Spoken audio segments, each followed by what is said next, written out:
the emptiness in our youth. Sorry, a lot of our youth, not all of them, but majority of them. Yeah. It was this idea of trying to promote emptiness. The average streamer in Nigeria does not even put anything meaningful on their streams. I was still having this conversation yesterday with Dami, and like the guys who are called streamers today, what exactly do they even put on their streams? What's the content about? Girls twerking and them yelling, Faffing around, jumping up and down. There's nothing meaningful, nothing educative. I know what you also told me several days, that's what our youth like to see. yeah, They want to see the emptiness and promote it. It's unfortunate, but of course, it's what it is. What can we do about it? well, as from the looks of things for our side, we still have a lot more money to spend to lobby to paint a different picture of Nigeria, because if this is what we do when there's legit free opportunity for us to I never even knew that the guy had actually deleted everything he did in Nigeria. he deleted it, or he deleted it. It was just, I don't know, there was even somebody that was giving him protection for it, if you know what I mean. He was pimping men to him on live stream and giving him protection on live stream. Somebody comes to your country and then you think that he should engage in promiscuity. He said because you're just 21, you're 21 now, you can do what you want, and then you're offering him girls, and then you're giving him The protection. next is the man that there was a guy that they said was the strongest man in Nigeria, and that was practically begging for money, looking for $10,000. And the guy was, people don't understand that there are things that are alien to some culture. One of them is, well, let's move on forward. The first collapse of the national grid in 2026 has happened. It has collapsed for the first time in 2026.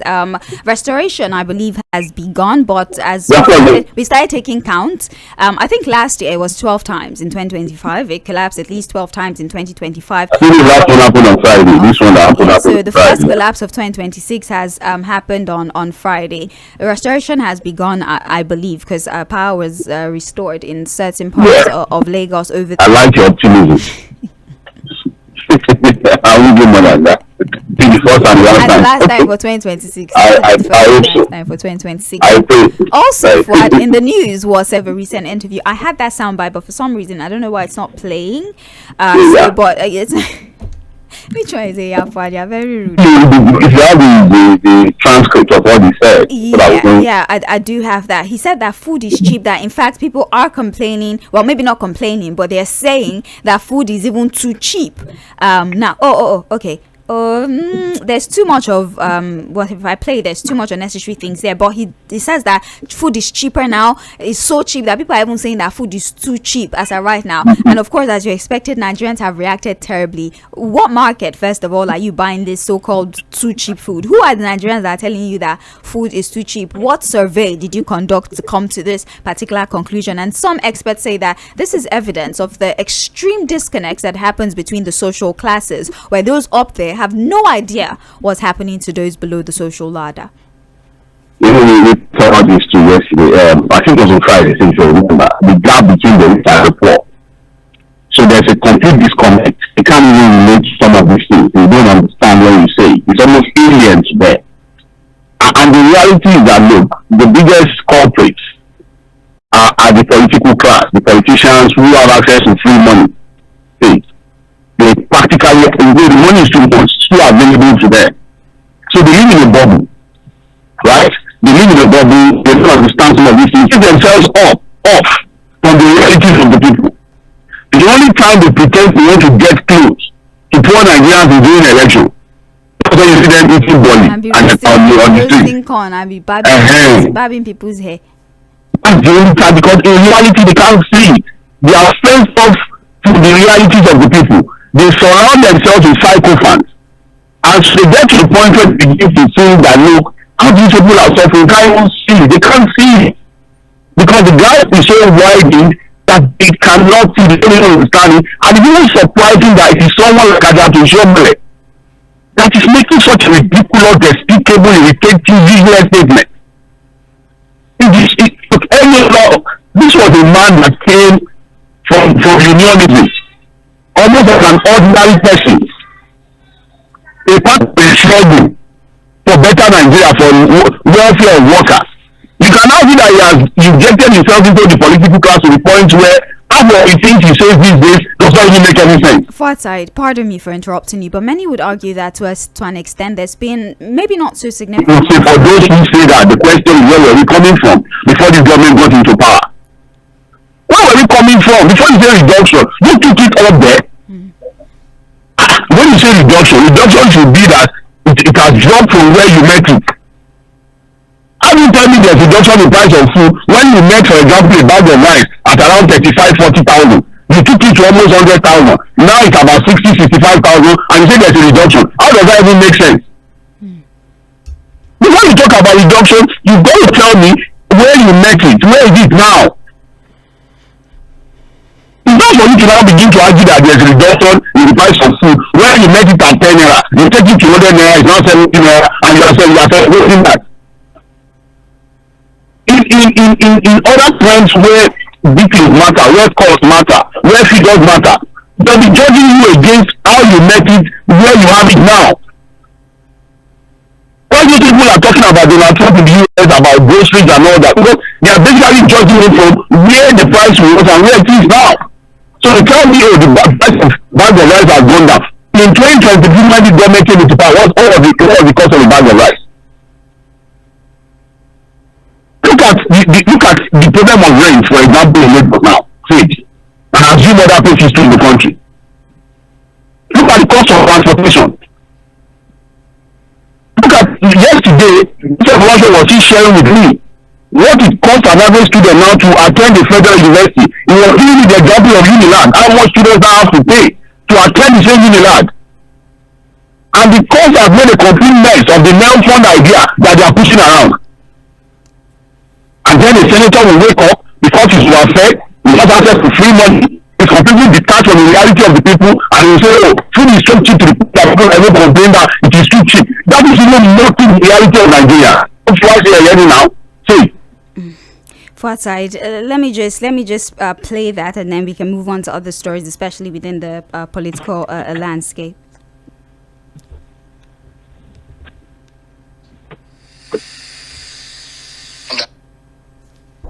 Oh, okay. My apologies. Okay, we have it now. The truth is this: we promise radical reforms. And there has Who are touched radical taxation implication on the pockets of the average person. Which average person? You pick this for the matter of the people. Have you gone to see people I don't know complaining? realities. There are Nigerians Inflation now. rates, sir. There are Nigerians now who are saying Cost of production, food cost is of- becoming too cheap. cost of because living. Cost of living is what now? It's They're higher being now. impacted. No, I'm saying that from the time the president got This is into not office bad by everything. and the policy. Well, Fouad, we had to put the sound of the interviewer because No, it's fine. yes, he asked questions, right? And he says, well, the cost of living is higher, and Adam Oshomola says, well, this claim of yours is not backed by evidence. That was his response to that comment. Because Nigerians, there are even Nigerians who are complaining that food are too cheap. Yes, You will say, you know we are on radio. You say you know we are on radio. yes, I know. Fouad. What I actually want to see, I can't say it on radio. Fouad. Yes, in fact, what I want to see, it is because I am on radio. I know what I'm supposed to say. Because look, this is, and you can see that the same question I've just posed why about the issue of the cost of price. If you listen to what when we call it, and I said, look, you can't be talking about things are getting better, whereas the most important promise of Mr. President, this was the president on the podium live 1 year might be 200, right? And like, oh, there's the fear that it will go to 200, it will go to 500. Put your mind at rest. I'm assuring you, the prices are going to come down. So at that point, when we do things, now it's going to drop below 195. Is that not? If you say they say it to be 200, oh, they are saying it to be 500. Just keep yourself calm. The prices are going to come down. And at that time, it was 195.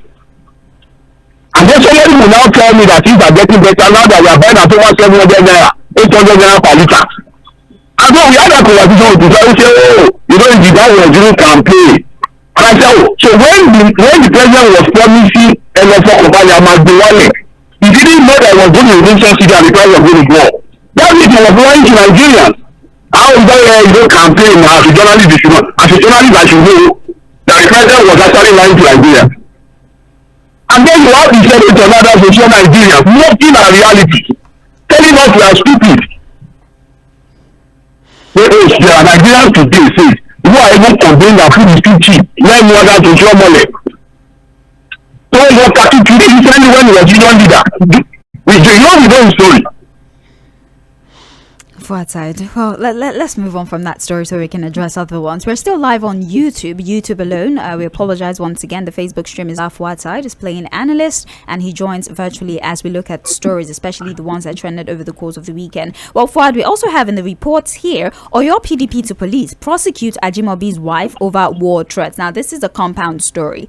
The Oyo State chapter of the People's Democratic Party called on security agencies to invite the wife of the former governor of the state, Florence Ajimobi, for questioning over her comment urging residents to prepare for war ahead of 2027 general election. Let me quote what they're referencing. There was a video that went viral on Friday. Apparently, she was speaking to a crowd, and she says, and I quote in that video, "We're going to war in 2027. It's going to be war, head-on war. The PDP must go wherever they want. We have money. We have all the support we need. We're not going to be intimidated. Let them get ready for us. We are ready for them," she said in that video. Now, glazing on social media, they said it's a fabricated deep fake. Basically, it's AI, that somebody had made an AI video of her claiming that they're going to go to war against the PDP, whatever it takes, in 2027. And so forth. There are many arguments here that, first of all, at what point do we need to start regulating AI if people are able to use AI to fabricate stories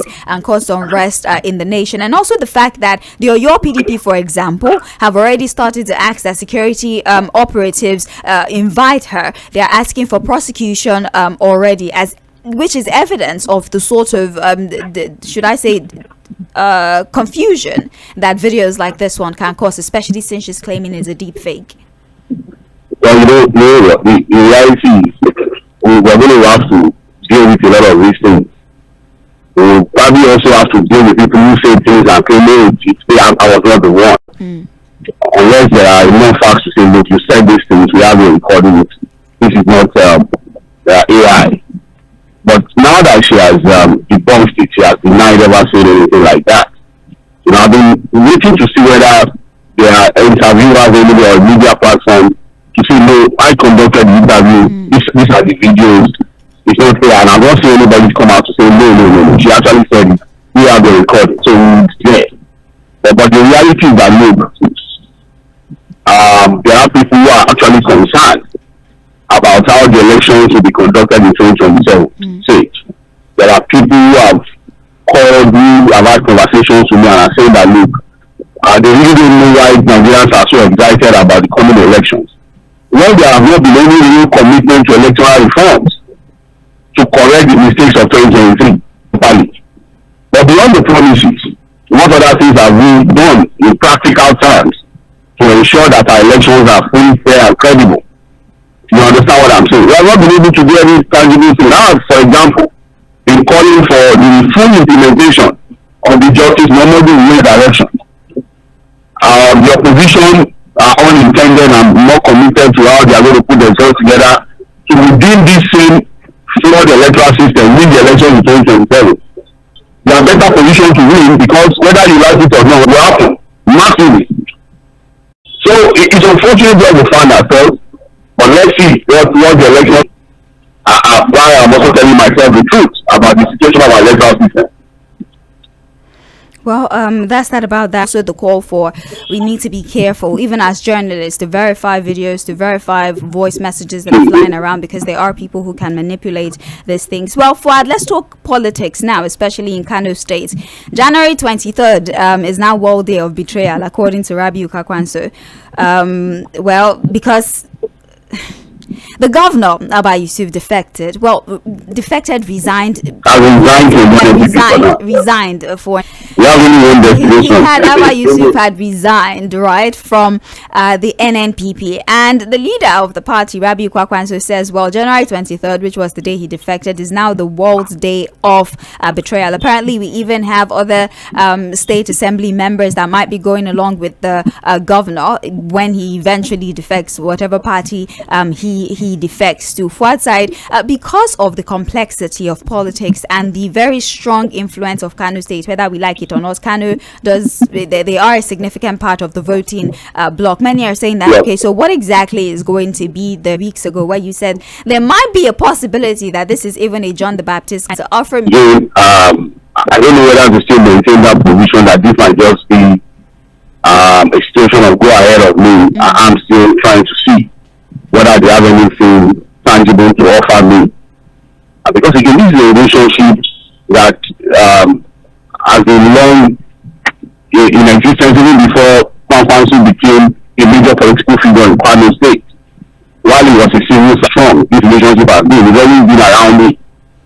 And even we've seen defections, we've seen godfathers, godson fall apart in the political space, but this has come to many as a surprise. If you look at what they've had to go through together within the political space, how Kwankwanso, for example, has taken everything, to ensure he becomes governor. And to now think that after Yusuf will now be working with the adversaries or the people you can call the political enemies of Kwankwanso, so it comes as a shock to many, and somebody like me too. So, but politics is what it is. Like I posted on my WhatsApp recently, there's really one thing that is permanent in the political space because nothing is permanent. It is the reality of the people that is permanent. But when it comes to politicians, they can, it's about their own permanent interest. So where their bread is buttered, where they can actualize their political aims and objectives, they will do whatever is required to achieve their aim. So Kwankwanso is talking tough. He declared January 23 as World Interior Day in Kano. Okay. I don't think it affects the world. Kano is the world. They call it world now. Okay. I was thinking we are just a Kano Interior Day. We said World Interior Day. So, but the reality is that we're going to get a bloody blow. It's made a wrong political choice. One of our callers who has a very good knowledge of politics in the north, called on to the show yesterday, Malam Salah. I would say that he believes that after the show, he's going to regret this decision because he thinks that when we talk about politics of Kano, it is one Kwankwanso, one Kano. But again, we need to see what happens from that side. Well, in their politics, this defection, it's just very clear that this is politics. There's no morals in their politics, but then I don't think that you can mix morals and politics and survive, especially in Nigeria. Morals and politics in Nigeria, I don't think. The PDP cannot start to produce any for morality in the way they play their politics, irrespective of the party they belong to. So the PDP does not even have the moral standing to talk about morality in politics in Nigeria. Okay, so that's not a party. That's not a political party.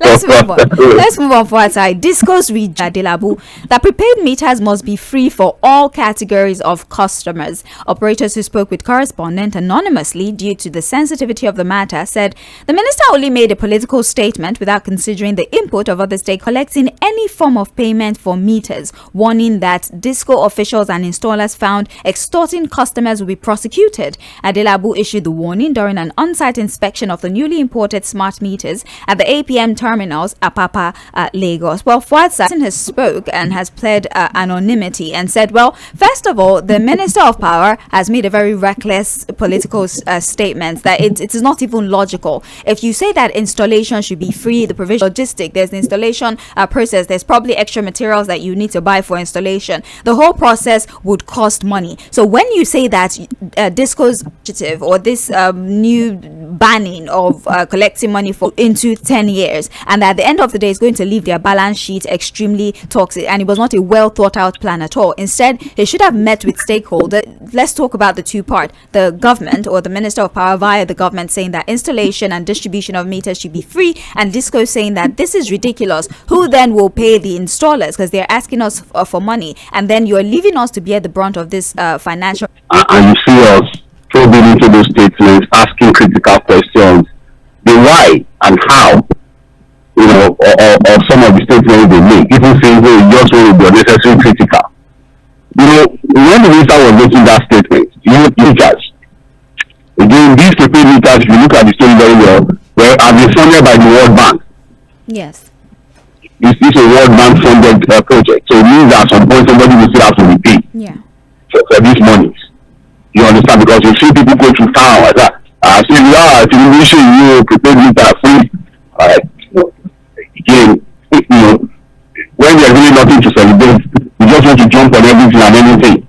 In reality, now before that announcement was made by the minister, it has to be acquired for free. But that they will be concentrating that those meters will be available only to band A and band B customers.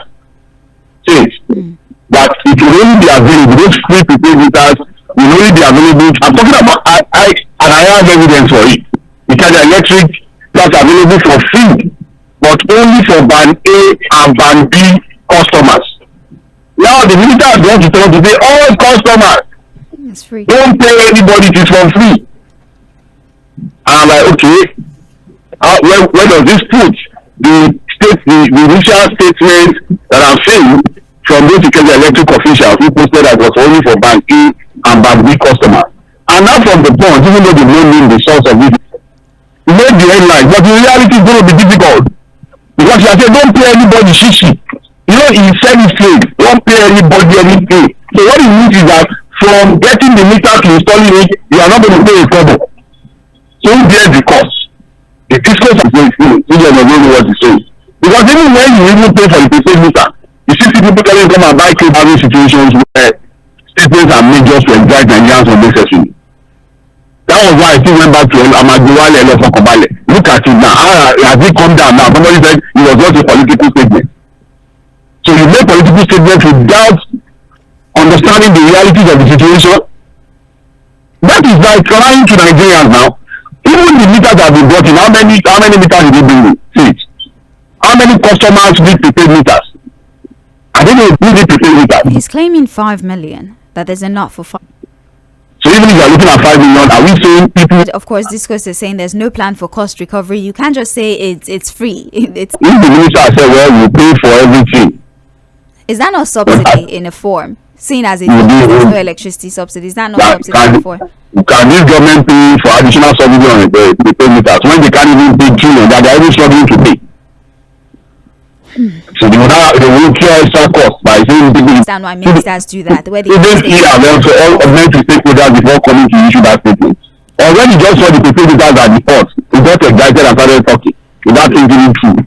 Well, I don't blame him. This is behavior that we see even at the center. Anyways, still looking at the Punch newspaper, trends in the papers, we have inflation in 9 trillion in 2024 to 25.48 trillion, indicating that workers became product by expenditure and income data at the 2010 constant purchasers price. The real value of compensation of employees declined by 9.85% money now, so we can simplify it and not get all economical. So people seem to be making more money, right? But right now you're earning 100,000 naira.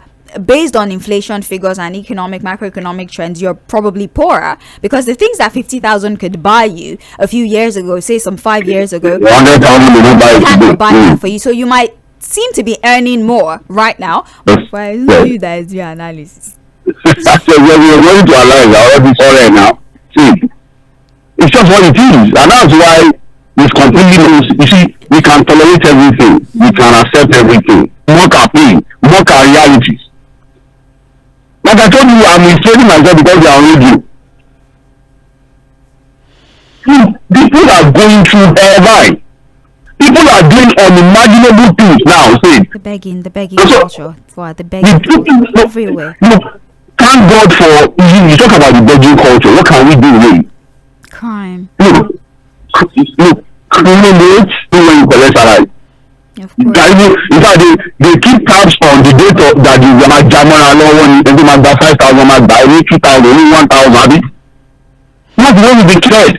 With all his 10 fingers, 10 legs, he has his children as a commissioner in Edo State. It's well sorted. From our economic situation, security once again is at the front burner state. Barely hours after that prayer for outside, this bandit struck again, and the abducteds have been abducted. This time around, they went to homes instead of religious centers. They went to homes, and they've taken 6 people to an unknown location. As it stands, they are currently still negotiating for the replacement of their bikes that were damaged. They've not even told us how much they want for the persons that they have abducted. You see, everything put together, you understand that, look, we are get unnecessarily optimistic about our situation, but the realities show that we are in a very terrible place. Just last week, we had the back and forth of denial and, refusal to accept that people have been abducted. Before, in fact, yesterday, Joseph Roger was still telling me that the numbers are even more than that. Now, community leaders have already shared with you that the numbers were close to 300. There have been some other abductions that have not been captured. That there have been abductions that have not been captured. And now the report is that, look, additional people have been abducted again from that same community. Yeah. To get these people released. Who is coordinating what? Who is on top of the situation on this particular matter? Right? But do you note that as of yesterday, officially it was announced, so from last week we got in the intel that the president would also be traveling out of the country today. To Turkey today? To Turkey. Yeah, Turkey. And listed as part of the president's entourage, they are leaving Nigeria for Turkey at a period where over 100 Nigerians are still being abducted. Those ones are the ones that we know all over the country. There are still people who are still negotiating ransom with the abductors. Look, I'm not going to say more than that. I'm just going to be Nigerians to begin to think of our reality known again. Right? When we started the countdown, let it be known again that in 2026, if the president leaves today for Turkey, it means that he has only spent just 1 week in Nigeria in 2026. That's a little over 30 trips, I believe, since he became president. I believe. And I really left the other for 2026. You can start the countdown now. Okay, Fuad. You can start because when we tell us when it's coming back. Okay. Fuad, we need to go. Thank you so much for your analysis. We'll take a commercial break. We'll be back at 8:40 for Mainland Focus so we can take your feedback. Don't go anywhere.